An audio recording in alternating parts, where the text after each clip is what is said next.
My next guest, Roy Lilley, is a former NHS Trust Chairman. We're going to... good morning to you, Roy.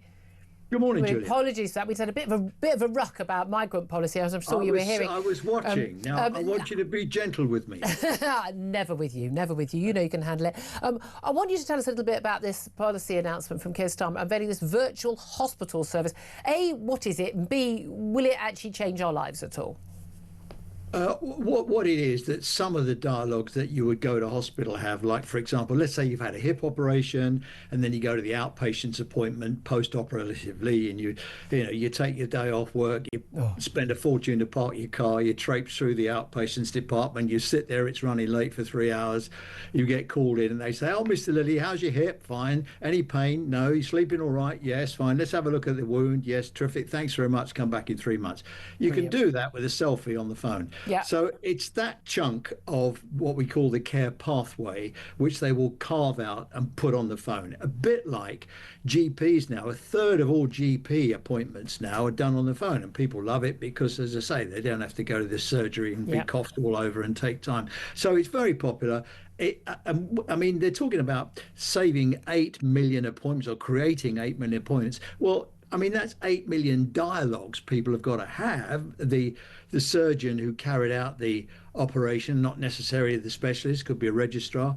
But when you say 8 million, again, what percentage of the number of appointments there are? Because aren't there hundreds and hundreds of millions of appointments? There are, Julia, and I don't understand. I've read and reread the press release in as much as that I've got the bit that Starmer's. I know what he's going to say. It makes no sense to me, and so perhaps there's more context in it when he reads it. That's a bit of a worry. I mean, it does sound a little bit like, we're a first world country entering the 21st century, that you can do things online. I mean, a lot of that's been online anyway. As you said, lots of us just...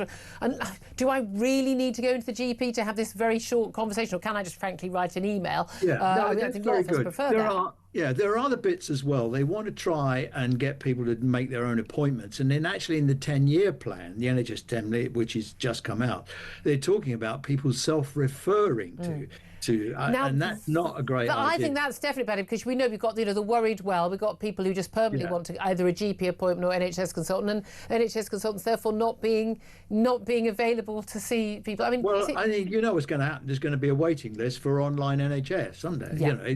You just, at the end of the day, the more capacity you create, the more it fills up. So what you've got to do is to try and cut the demand, stop people getting sick in the first place, focus on the community, social care. The two big users of the NHS are the over 65s and the under 9s. Both of those say to me, community nurses, district nurses, better GP access. So a lot of the unsexy stuff, which actually is the stuff that really does make a difference to people's lives. That's the really tragic thing. Health visitors. I mean, we don't have enough health visitors, but they're hugely useful for mums and not sure what to do and what have you. So and they pick up on problems very, very early.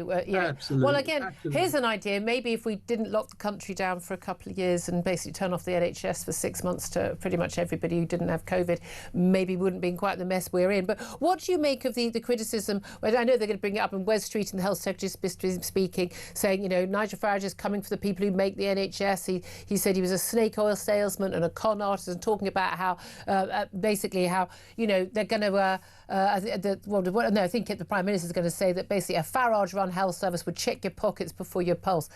But hasn't he just been calling for there to be change to the NHS to bring it into line with pretty much every other Western country's insurance-based health system, where people don't have waiting lists and get very good service? Yeah, I mean, there's a complicated answer to that, but he has, Farage, as far as I've followed him, has had a number of iterations of what his policy is. He's gone from having a straight, outright insurance-based system through to carrying on with the system that he is now. Of course, immigration policy would hit the NHS. People not earning 60,000 a year are going to be turfed out. Well, that's goodbye to a lot of nurses and things like that. So, I mean, I don't know where it sits on that. Tell you what really surprises me. Very quickly, yes. Yeah, is the extent to which the Labour Party keep mentioning Farage. He's had free adverts. Yeah, absolutely. They've not been very good at their own communication skills, I think we can safely say. They've got more to say about reform than what they're going to do.